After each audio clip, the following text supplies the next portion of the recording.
Earth sign, Capricorn, Taurus, and Virgo, kumusta po kayong lahat? Ayan, so Earth sign, maraming salamat po sa walang sawang pagsubaybay sa ating pong mga reading. And kung ikaw ay bago pa lang sa ating channel, mag-subscribe na po kayo. And i-click mo na rin yung ating notification bell para lagi kang updated sa ating mga bagong upload. Sa mga interesado pala guys sa ating private reading, iiwan ko na lang po yung link ng aking Facebook sa ating pong description box below. And ayan pala guys, no, sa mga naghahanap po ng single sign, meron po akong in-upload sa ating kabilang channel sa The Lovers. Ayan. Gabay kapalaran sa pag-ibig sa taong 2025. Okay, single sign. Sa mga naghahanap ng single sign. So, Earth sign, tingnan natin gabay kapalaran mo. Gabay kapalaran po ni Earth sign. So, guys, meron tayong shark.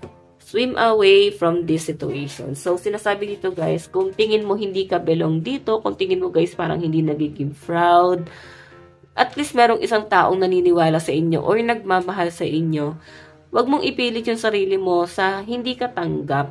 Parang kino-complain, parang bakit ganyan, bakit ganito. So, sinasabi dito guys, parang umalis ka sa ganyang klase ng sitwasyon, pumunta ka dun sa sitwasyon na meron kang peace of mind. Okay, doon ka sa sitwasyon na parang tingin mo is, parang nakikita yung ganda mo, yung pagiging uniqueness mo, parang ganyan. Okay, mag-build ka ng foundation mo na doon, merong value yung taong katulad mo. Parang ganon. Kung ano man yung tingin mo sa sarili mo, pero I think wala naman sigurong pangit, no? Ito kasi guys patungkol sa kahinaan, na parang yun yung nakikita mong imperfection mo. Okay? Baka kasi guys, binibig deal mo na rin kasi napapansin nga ng ibang tao. Pero I think kasi, unique yan. Okay? Hindi ka lang nila guys na-appreciate. Mas nakikita mo kasi yung mga taong hindi ka na-appreciate kaysa mga taong na-appreciate ka. Tignan natin guys. Meron tayong tower, unflag, and relax for a spell. Okay, so iba sa inyo guys, ayan, try mo mag-meditate, mag-relax, bumili ka ng mga crystal, or ayan, gumawa ka ng altar, no? Siguro, yan, yung parang cauldron ba tawag doon. Doon mo i-manifest or sunugin mo doon lahat ng mga minamanifest mo, gumawa ka ng ganon, and yung iba sa inyo guys, ayan, uminom ka ng tea, mga bagay guys na magpaparelax sa isip mo. Okay? Yung tipong hindi mo na kailangan pang i-complain or questionin yung sarili mo. So, I think, sisikat ka, no? Or makikilala ka sa pagiging ikaw kung hindi mo yan, guys, itatago. Ikaw yan, eh. Hindi mo kailangan itago. Okay? Tignan natin. Meron po tayong witch. Justice is coming. Oh my God. Yung iba sa inyo, guys, ito ha. Feeling ko hindi ka na lumaban, hindi ka na pumatol. So, nakikita ko, guys, parang malapit na yung hustisya. Malapit mo nang makuha yan. Yung iba sa inyo, yung mga taong nakagawa sa inyo ng hindi maganda, nasaktan ka. So, sinasabi dito sa universe na bahala dyan. So, yung iba sa inyo na merong inaayos na kaso. So, ayan. Mukhang maayos niya naman to na may mga pinaprocess. Pwedeng personal issue like papers, property, ano ba? Ayan. Baka may mga nagpa-process din guys ng requirements. Okay. Ayan, may mga nag-aantay ng visa. So, ayan. Yung iba naman dito, guys, parang medyo parang gigil yung energy. Earth sign. So, sinasabi dyan, guys, malalaman din yung totoo. Madidiscover din yung totoo. So, wag ka na masyadong mag-isip pa dito. Okay? Tignan natin, Earth sign.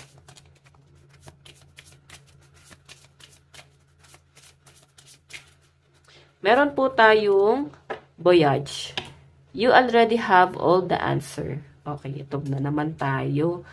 Okay, so Earth sign, napaka-basic lang nung nakikita sa akin, pinapakita sa akin ng energy mo. May mga bagay na medyo nagiging sensitive, no? Nagiging sensitive ka, may mga marinig ka lang na hindi mo gusto, pwede ngayong araw, nagiging sensitive ka, madali ka masaktan. Yung iba naman sa inyo, guys, ayan, sa halip na masaktan ka, gawin mo na lang tong parang maging kalakasan mo. Okay, maging strength or at least, parang gawin mo na lang biro, no? Huwag mo na guys masyado pang seryosohin yung mga bagay-bagay na yan. Okay? So, sinasabi rin dito guys, and, ayan, you already have all the answer. So, yung iba sa inyo guys, napapa-question ka, bakit ganito yung sitwasyon? Ayan. Kung may mga question ka sa sarili mo or sa kung ano man yung pinagdadaanan mo, sinasabi dyan guys, nandyan na po yung sagot. You already have all answer you need. Okay. Ayun, dagdagan ko lang ng you need, no? So, lahat ng gusto mo malaman, nandyan na. Okay, nakikita mo na. Pwedeng hindi mo lang guys masyadong na-appreciate kasi tingin mo imperfection mo yun. So, patungkol to guys sa pagiging imperfection, pwedeng patungkol sa kakayahan na parang wala kayong kayang gawin.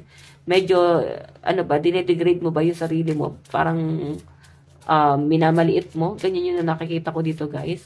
Pero alam nyo guys, ito yung pagiging etong bagay na to na parang tingin mo sa sarili mo or tingin na ibang tao is parang imperfection. Siguro guys may mga parang tawag doon kapansanan. Yun nasasagap ko dito. Then or pwedeng hindi naman siya guys kapansanan. Pwedeng may ibang bagay lang na sobrang basic like mataba, sobrang payat. Sobrang basic lang yan guys. Kaya yung i-enhance. Okay, then I think masyado nyo guys binibig deal. Masyado kayo nasasaktan. Kasi nga, napapansin ng ibang tao. So, nagiging sensitive ka. So, di kita dyan masisisi. Kaya nga sinasabi nito guys, justice is coming. Lahat ng mga tao nanlait sa inyo, si universe na ang bahala dyan. Hindi mo na para gumanti pa. So, wag mo na silang pansinin. Si universe na ang bahala. Kakarmahin yung mga taong yan. Okay, so guys, ayan, lucky number mo. Since walang number to, dito na natin kukunin sa bottom of the deck. Okay, so lucky number mo is 35, 27, and 34, 21. Tignan pa natin advice. Advice. Oops. Ay, wala pa man din, no? Advice. Advice po ni Earth sign, Capricorn, Taurus, Virgo. Meron po tayong don't let your past hold you back. So, pwedeng dahil na to guys sa nakaraan, pwedeng iba sa inyo talaga ang laki na ng improvement mo. Like, nakapagparitoke or sabi natin gumanda, sumexy, pumogi, nagmacho. So, ang laki na guys ng improvement. Siguro guys, medyo napapabalik ka lang talaga no, sa nakaraan na parang yun yung pinagdaanan mo at parang apektado ka pa rin. Sobrang nasasaktan ka pa rin. Every time na maiisip mo or maaalala mo yon. Okay, so sinasabi dyan guys, work through your fears. So, kailangan mong i-overcome tong fear na to, no? Kailangan mo i-overcome yan kasi kung hindi mo haharapin yan, guys, hindi mo yan ma-overcome. So, kung haharapin mo yan, guys, ng buong puso, walang halong doubt, or hindi ka na, guys, nasasaktan, ibig sabihin, na mo na, guys, na overcome mo na. Tanggap mo na sa sarili mo. Okay? Since nangyari naman na, guys, sa past, siguro may nagpapatrigger lang sa inyo, may nagpapaalala sa inyo, parang naiirita ka na parang bakit pa nila sasabihin, ganon. Kinalimutan mo na yung bagay na yon. So, yan guys, ito lang naman po ang inyong daily gabay. Ito lang naman po yung daily gabay. Bukas po ulit. God bless and love you all. Bye-bye!